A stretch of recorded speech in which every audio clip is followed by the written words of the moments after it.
Hola, ¿cómo están? Bienvenidos a este espacio de Proteger IPS, donde hablamos con los expertos detrás de nuestras capacitaciones. El día de hoy tengo el honor de presentarles al doctor Edwin Rodríguez Gómez, abogado especialista en seguridad y salud en el trabajo de la empresa aliada Grupo Azimut, quien además tiene gran experiencia en todo lo relacionado con acoso laboral y sexual. Doctor Edwin, bienvenido.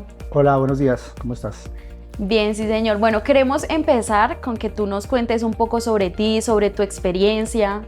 Ok, sí, bueno, nosotros en Grupo Azimut llevamos ya varios años trabajando el tema de gestión de riesgos laborales y específicamente en el componente de diversidad, equidad e inclusión hemos trabajado pues la línea del acoso laboral y sexual, porque en diversidad, equidad e inclusión se trabajan dimensiones como el reclutamiento, el plan de carrera, el tema de salarios, el tema de la conciliación de la vida personal, familiar, laboral y obviamente salud y seguridad en el trabajo, incluyendo el acoso laboral y sexual.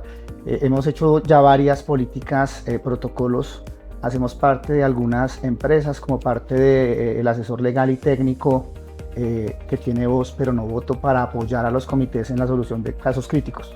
Entonces pues es un placer estar aquí con ustedes y darles pues estos apuntes sobre el asunto, ¿no? Hablemos un poco de las técnicas de aprendizaje que utilizan en Grupo Azimut del modelo Inculsen. Sí, el modelo Inculsen es un modelo que igualmente llevamos ya casi 5 años trabajando y en resumen lo que buscamos es que las personas no solamente adquieran conocimiento, sino que vinculen un componente emocional en las actividades y que con conocimiento, emoción pasen a la acción, ¿no? Usamos esa frase, ¿no? Conocimiento, emoción, acción. ¿Y cómo lo hacemos? Pues a través de profundo conocimiento técnico jurídico de los temas que abordamos y por otro lado haciendo experiencias a través de gamificación o temas lúdicos, trabajando pues el tema de las generaciones, no todas las generaciones aprenden igual, y también dejando algunas actividades para después de las capacitaciones o workshops, ¿no?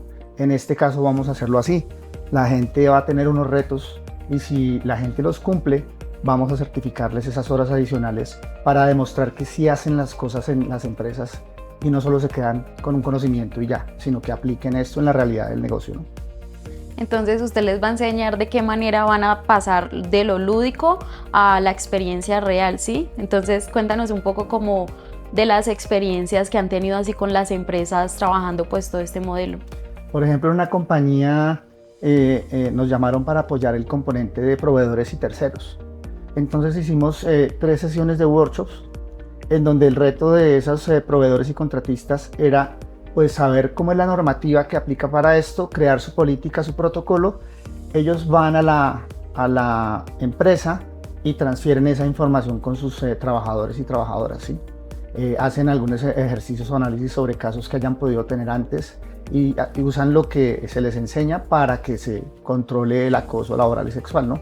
Al final nos mandan estos insumos en una plataforma. Nosotros trabajamos con Microsoft 365 y les damos un acceso por SharePoint para que sea seguro.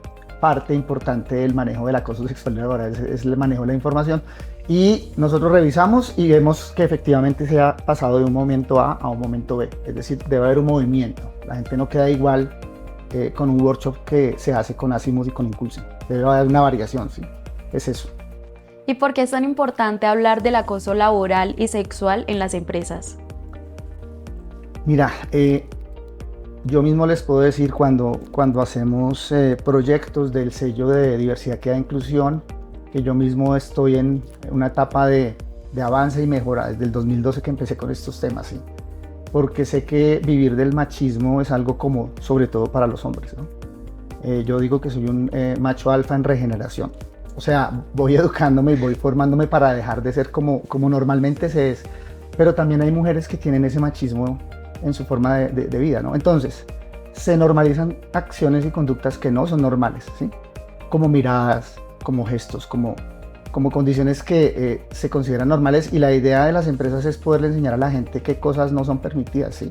Y que la gente tome conciencia y cambie el comportamiento, ¿sí? Sobre todo en la cultura latina, ¿no?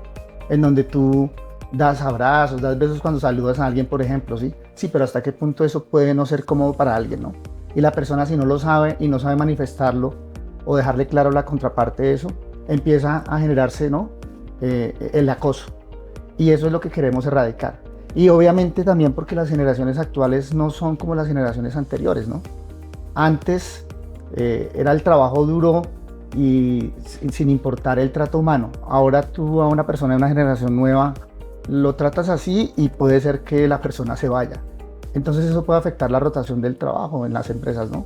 Y la idea es tener ambientes de trabajo con bienestar, con salud. Y para eso se hace el trabajo del acoso sexual laboral en las empresas, ¿no? Para evitar esto. Hablando precisamente de eso, tú mencionabas lo de la transformación, de que antes las personas de hecho aguantaban mucho más que lo que podría aguantar una persona ahora.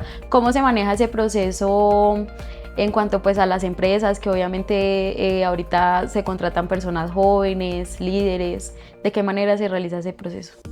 Sí, mira, digamos que, y yo vengo de esa generación, en la época en que yo trabajaba uno lo hacía de forma dura y ese trabajo duro trae resultados, claro, también. Entonces, esa mal denominada generación de cristal, que creo yo que no debe ser llamada así, tiene también enseñanzas para las generaciones que nos forjamos en ese esfuerzo duro, ¿no? Y hay otras cosas también importantes, ¿sí? Entonces, si la generación nuestra trabajaba duro de 8 a 10 de la noche, ¿cierto? Aguantando un jefe o jefa que te presionaba, etcétera, y no tenías una vida personal o familiar, ¿no? No quiere decir que las nuevas generaciones lo acepten igual. Ahorita se está trabajando mucho la conciliación, ¿no? Es decir, tú vives tu vida del trabajo, pero también tienes que vivir la vida personal y la familiar.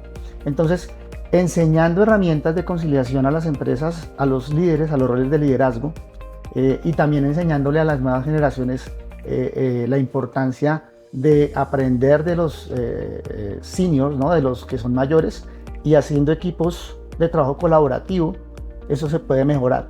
Es decir, es importante poner en el momento actual la vida personal y familiar como un eje de importancia en las empresas, dando bienestar y programas que ayuden en esto, pero también es importante que las compañías reciban lo que el trabajador o trabajadora deben aportar, ¿no? Entonces yo creo que es una mezcla, y dentro de ese trabajo y esa mezcla, el manejo de las formas de comunicación, del manejo de las instrucciones, tienen que ver con toda esta gestión del acoso laboral y sexual, ¿no? Enseñar a la gente a comunicarse, a manejar el liderazgo centrado en las personas y en el manejo de las emociones, ¿no? Aparte de los aspectos técnicos. Por eso creo que es importante, y algo de eso veremos también en el curso que vamos a hacer de forma conjunta con Proteger y Grupo Azimuth. Doctor, usted nos mencionaba el liderazgo como herramienta clave para erradicar el acoso. ¿De qué manera se puede liderar en este contexto? Sí, en el rol de liderazgo de mujeres y hombres actuales es importante entonces tener criterios como un claro propósito social, ¿no? Vemos que las compañías en sus planeaciones estratégicas definen muy bien los OKR, los KPI, los temas financieros y objetivos técnicos. Pueden incluir algunos aspectos sociales, pero ¿en qué medida usted realmente con lo que hace en la empresa ayuda al desarrollo de la gente de la empresa, a los clientes y a la sociedad? El reto de esto es que lo que hagamos de un aporte a la gente en la empresa, es decir, accionistas, empleados, etcétera, a los clientes y a la sociedad. Entonces el líder tiene que tener esa visión para empezar, ¿no? Tener claro que lo que hace aporta a la sociedad y tiene que aportar también, o evaluarse cómo aporta a los objetivos de desarrollo sostenible, dentro de los cuales está la igualdad, la eliminación de las violencias, ¿no? Entonces eso es un elemento importante. Ahora, hacia abajo el testimonio. Tú actúas y la gente te ve, ¿no? Konrad Lorenz, que ahorita hay una universidad que tiene ese nombre, hacía una gestión de improntas con unos paticos. Entonces le quitaba a los padres a los huevos, y cuando nacían esos huevos, él era el padre para esos pollitos, y cuando él hacía algo, los pollitos lo seguían. Sí. El líder hace algo y genera improntas, los otros lo siguen. Entonces el testimonio del jefe o la jefa es importante en esto, ¿no? Y que actúe con coherencia, que lo que diga es lo que hace y lo que piensa, ¿no? Creo que son elementos importantes. Y otro, para cerrar, es que tengan herramientas técnicas. Es decir, por eso es importante nuestra capacitación, que vayan a aprender esas herramientas técnicas y jurídicas, ¿no? Para que puedan entender a fondo y tener también un vínculo con su actividad de liderazgo. Muchas personas de pronto sienten temor a denunciar por miedo a represalias, ¿no? ¿De qué manera se podría de alguna otra forma manejar ese miedo? Nosotros dentro del modelo Inculsen trabajamos dos pilares fuertes, ¿sí? Uno es la seguridad psicológica y otro es la conciencia situacional. La seguridad psicológica es la capacidad que tiene una persona de poder decir las cosas sin temor a represalias, ¿no? Y eso es un elemento fuerte para poder uno entonces vincular a alguien que se siente excluido, que sienta que aprende y que puede aportar, e incluso para innovar, para romper el status quo. Entonces, una herramienta que sugerimos mucho es trabajar la seguridad psicológica como la primera seguridad. Si tú no puedes hablar y lo que va a pasar cuando hablas es que te hacen un ataque o sientes que estás vulnerable o que te pueden despedir incluso, pues las personas no van a actuar de forma adecuada, ¿no? Y lo segundo es la conciencia situacional, es decir, que tú puedas entender claramente qué es lo que percibes del entorno y cómo ha actuado el grupo o el proceso hasta un momento, y que puedas tomar decisiones hacia el futuro, ¿no? Entonces, cuando la compañía empieza a ser consciente de los aspectos de acoso laboral y sexual, le enseñan a la persona que no pueda, digamos, dejar pasar cosas, sino que es consciente de que algo es un acoso, entonces va a actuar en consecuencia. Voy a poner un ejemplo. Tú y yo somos compañeros. Y yo en las mañanas cuando llego te saludo y te toco el hombro, ¿sí? Hola, ¿cómo estás? Y para ti, durante un tiempo, eso fue normal. Sí. Pero desde un cierto momento, por alguna situación que tú viviste, el hecho de que yo te salude y te toque el hombro ya te genera incomodidad. Allí, la conciencia situacional es eso, que tú tengas la conciencia de entender que eso ya no es aceptado por ti, y que me puedas decir a mí, Edwin, ya no me saludes así, que no me gusta. Sí. Y la seguridad psicológica es que yo acepte lo que tú estás sintiendo y que yo entienda que ya no voy a saludarte así por respeto a ti. Entonces esas dos herramientas considero yo que son bien importantes a vincular en este tema, ¿no? Tú nos hablas de que se manejan varias metodologías, varios modelos. ¿De qué manera se podría hacer para que las personas realmente a través de estos modelos de aprendizaje entiendan y se involucren con el tema?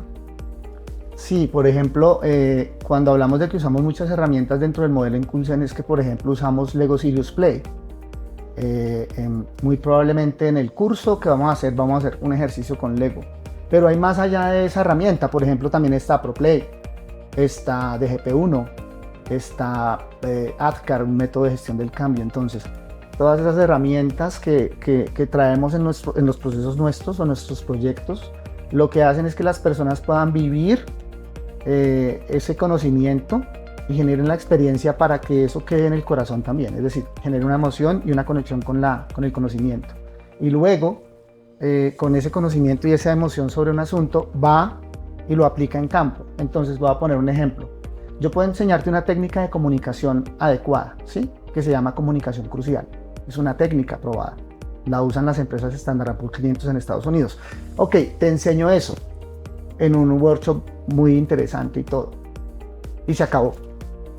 Puede ser que el efecto no sea tan fuerte como si hacemos lo siguiente, y es que yo te dejo unos ejercicios y te enseño cómo ir a tu empresa, identificar que tienes una dificultad de comunicación conmigo y aplicar esas herramientas de forma abierta conmigo y hacer un registro de ese avance, ¿sí? No sé si ves la diferencia.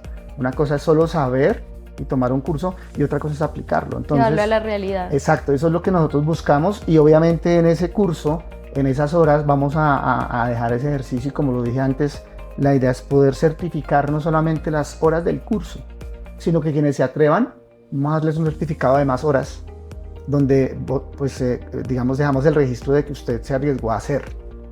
Es que para nosotros hay una frase, ¿no? Solo una religión, una oración, un sacramento, haz ya y bien. O sea, tú debes hacer las cosas ya y bien. Aprendes y lo haces. De lo contrario, pues vas a tener una hoja de vida con buenos certificados, pero no vas a impactar la realidad del negocio, ¿no?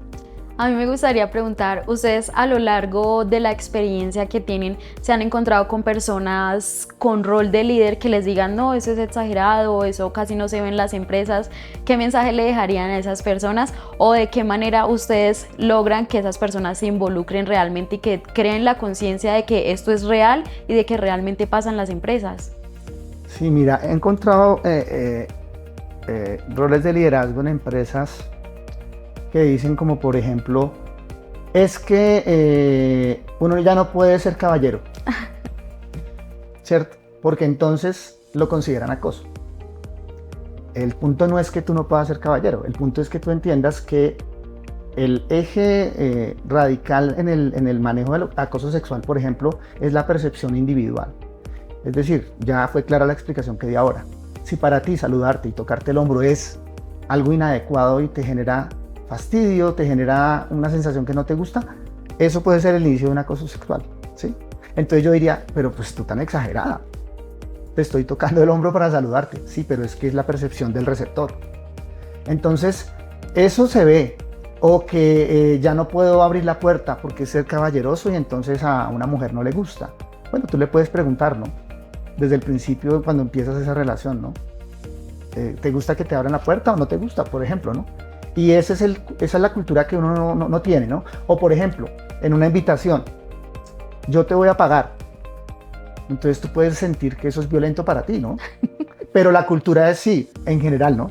Es normal que el hombre pague. No, no es normal que el hombre pague, ¿sí? Es normal que uno hable y que diga, ¿pagamos a mitades? Sí. O yo te invité, déjame hoy, yo te pago y si me invitas a otra vez pagas tú. Y todo eso es lo que los roles de liderazgo deben entender. Ahora, en el ámbito del trabajo, frente al acoso laboral, es importante entender cuándo sí y cuándo no, ¿no? Entonces, una persona, un jefe o jefa que esté haciendo un seguimiento de unos trabajos con unos tiempos, con unos entregables específicos, el trabajador o trabajadora no puede estar pensando que es que me está acosando, porque el jefe o jefa está cumpliendo un rol, ¿no? O su supervisor o supervisora. Esos son los temas que es importante que se traten y que queden claros. Y pues para eso el protocolo y la política de acoso laboral y sexual que se está estableciendo es importante, ¿no? Y también tener claros obviamente los roles, los manuales de funciones y los límites, ¿no? Para que eso se maneje de forma adecuada. Y eso es precisamente lo que ustedes van a enseñar, de pasar de algo, o bueno, primero aprender a diferenciar ese tipo de temas, manejar las normativas. Desarrollar la asesoría de creación de la política, el desarrollo del protocolo y las rutas de actuación, inclusive el acompañamiento como pares o partes integrantes con voz pero sin voto de los comités, ya hemos hecho eso. E incluso hay una cosa importante, cuando nosotros hemos hecho políticas y protocolos, se estructuran bien, se forma el comité de convivencia laboral, el comité de acoso sexual, y pasa una cosa curiosa, cuando ya se activa puede haber dudas. Entonces lo que nosotros sugerimos, hacemos un plan de despliegue de las políticas.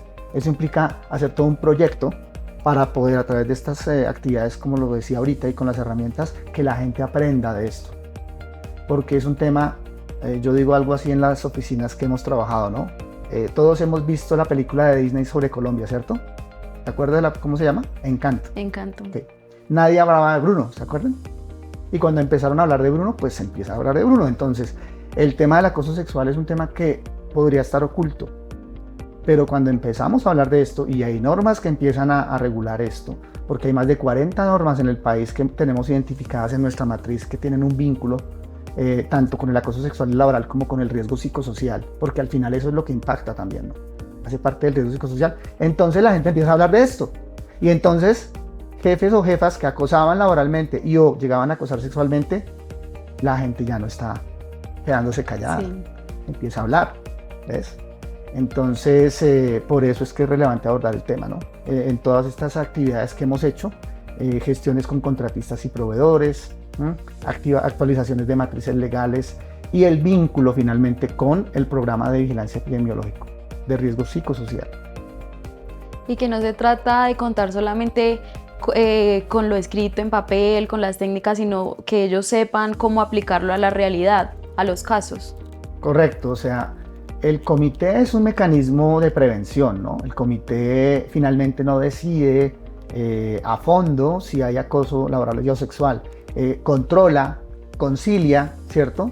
Y la empresa está obligada a reportarlo a entes externos si es necesario, ¿no? Pero el tema es que los comités y los grupos de apoyo, porque ojo, no solamente los comités de acoso laboral y sexual son los que se encargan.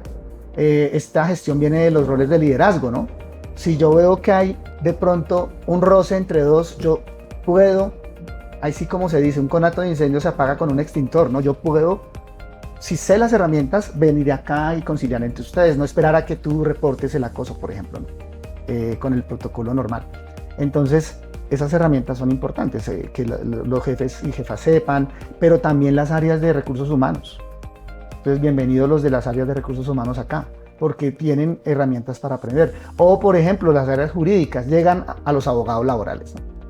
Y un abogado laboral conoce mucho del disciplinario, etcétera, pero hay cosas técnicas abajo que de pronto pueden no ser tan conocidas, ¿no? Bienvenidos los abogados y abogadas que quieran aprender de ese asunto y aportarnos, porque, ojo, el workshop que vamos a hacer es de construcción conjunta de conocimiento, emoción y acción, ¿no?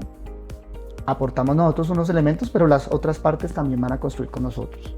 En esto, todos los casos no son iguales.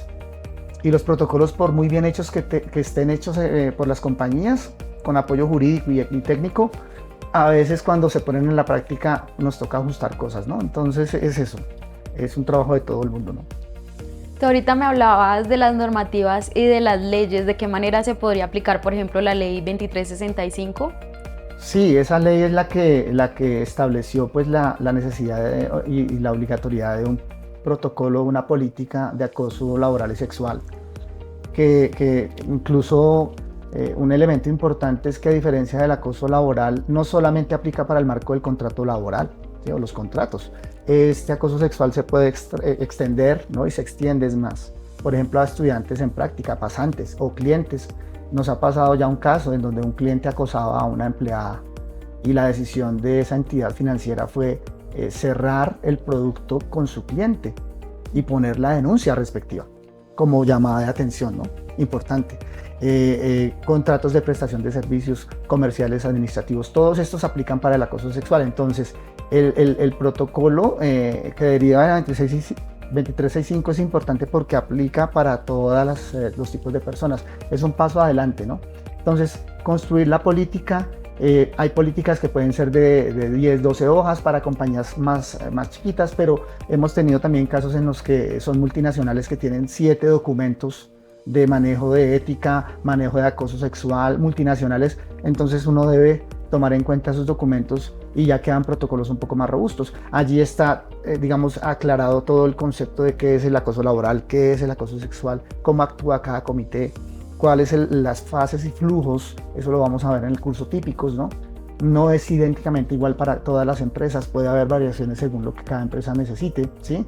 En qué momento yo reporto hacia un ente externo, como el Ministerio del Trabajo o las fiscalías, cómo manejo la información, qué reservas tengo allí, cómo evito la revictimización de las personas, ¿no? Imagínate que seas una persona víctima de acoso sexual y tengas tú que pasar por 5 entrevistas a repetir lo mismo, ¿cómo te sentirías? Entonces todas esas herramientas son las que están en el protocolo, ¿no? Formatos de entrevista para que la gente se guíe, cómo preguntarle al acosador o al presunto acosador y a la presunta víctima, ¿no? Incluso cómo manejamos la temeridad cuando simplemente una persona inventa que está siendo acosada como un mecanismo de protección o ataque a una persona. Son varios aspectos que regula ese protocolo, el 2365, y bueno, inclusive ya ahorita salió el decreto 0405 que regula el componente de sancionatorio, ¿no? Dependiendo el número de empleados o el capital de cada compañía, se pueden tener multas que van desde 1.170.000 pesos hasta más o menos 10.300.000 pesos, dependiendo de lo que el inspector defina según la gradualidad de la falta, que tiene que ver con qué, con que la empresa no aplique el fuero.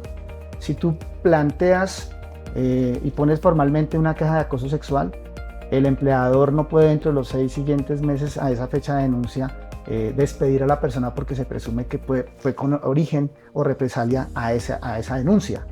Entonces todo esto requiere bastantes mecanismos allí, que es lo que se trabaja con estos protocolos y con la política. Basado en todo lo que nos dices, yo quiero que les cuentes a todas las personas que nos están viendo qué se lleva una persona que asiste al workshop, pues a nuestra capacitación, y de qué manera podría aplicarlo al siguiente día en su entorno laboral. Vale, sí. Primero, la persona se va a llevar experiencia de quienes asistan. Esperamos una asistencia masiva y eso es muy útil porque una cosa es la realidad de mi negocio y es bien interesante poder vivir las de otros negocios, ¿sí? En los diferentes sectores los acosos laborales y sexuales se pueden manifestar de diferentes maneras. Entonces, eso es la primera cosa, crear una red con la gente que va de construcción de conocimiento. Lo segundo es que nosotros vamos a hacer un ejercicio práctico en donde vamos a hacer un análisis de casos reales, basados en sentencias reales, en donde vamos a poder ver la aplicación del paso a paso, de forma concreta de un protocolo y una política, ¿no? Y poder entender cómo fluctúan los acosos entre laboral y sexual, o cómo pueden fluctuar, ¿no? Y qué implicaciones tiene eso y qué retos tiene eso para una empresa. Vamos a también ver el marco normativo, como les mencionaba ahorita. Veremos algunas de las normas, son bastantes y por tiempo no se ven todas, pero sí vamos a ver algunas de las normas que regulan este tema. Vamos a ver buenas prácticas de compañías con las que hemos tenido la fortuna de trabajar y vamos a ver esto cómo se vincula con los programas de diversidad, equidad, inclusión e igualdad de las empresas. Digamos que esto se vincula, como les digo, con programas de este tipo y con programas de vigilancia epidemiológica del riesgo psicosocial. Vamos a ver atributos del rol de liderazgo. ¿Qué atributos y cómo se pueden desarrollar para lograr mejora de la seguridad psicológica y mejora del manejo técnico del acoso sexual laboral? Y al final, crear ambientes de trabajo saludables, tranquilos. Usted quiere un espacio de trabajo tranquilo, donde se pueda desarrollar, ¿no? Donde no haya violencias. Vamos a ver algo de microagresiones, porque la microagresión es la que empieza a generar la semilla de un acoso laboral y luego puede crecer hasta un acoso sexual, ¿sí? Entonces, esos manejos los vamos a ver allí, aspectos de comunicaciones y al final como también tener herramientas para construir la política, ¿no? Y ojo porque estos se vuelven elementos de gestión de las empresas. Seguridad y salud en el trabajo es una gran malla, una estructura gigante. El componente de acoso laboral sexual se pega allí y debe aportar, ¿no?, a esto. Entre otras cosas, esos aspectos son los que vamos a ver en el workshop. Porque las personas no se pueden perder la capacitación y además nos contabas que los vamos a certificar. Sí, pues no se deben perder la capacitación porque sé que Proteger certifica las 4 horas de formación. En Grupo Azimuth nosotros vamos a generar una certificación de eso, pero quienes lleven a cabo la tarea que les vamos a dejar de aplicación, que es voluntaria, obviamente, queremos que varios quieran hacerlo, pero van a tener un certificado no solamente las 4 horas de formación, sino del tiempo que invirtió para aplicar esto en la realidad de sus negocios, ¿no? La idea es que también van a tener algunas herramientas prácticas que vamos a usar ese día. Son algunos canvas y formularios que pueden usar en su realidad del negocio, e incluso una chiva para ti, para Proteger y la comunidad que asista. Estamos pensando muy probablemente en hacer un pequeño triage. ¿Qué significa eso? El grupo de élite del ministerio tiene unas visitas específicamente para mirar la equidad laboral en la empresa. En Grupo Azimuth diseñamos un triage para que una empresa pueda saber el termómetro en caso de que me visitara hoy el grupo de élite de igualdad. ¿Cómo estoy? Vamos a tratar de tener eso para que las compañías puedan hacer su autoevaluación en ese aspecto, ¿sí? Sería virtual. Que también sería un aporte adicional. ¿Y por qué tiene que ver con el acoso sexual? Como les dije, una de las 8 dimensiones que está en la circular del ministerio que habla del tema tiene que ver con acoso laboral y sexual. Entonces, por esas razones y más, pues espero que nos acompañen en el workshop, ¿no? Pues de antemano agradecerte por esta conversación tan valiosa. Nos queda claro que el acoso laboral y sexual no se combate con silencio, sino con acciones concretas y con liderazgo. Entonces, muchas gracias. No, a ustedes gracias y pues a las empresas y la gente que quiera asistir, allá nos veremos, ¿vale? Y ustedes recuerden que nos vemos este 11 de junio con el doctor Edwin Rodríguez en el Centro de Misión y Cultura José Alamano, aquí en Bogotá, de 2 a 6 de la tarde. Recuerden también que continuaremos con las entrevistas a los expertos de nuestro ciclo de capacitaciones. Chao, chao.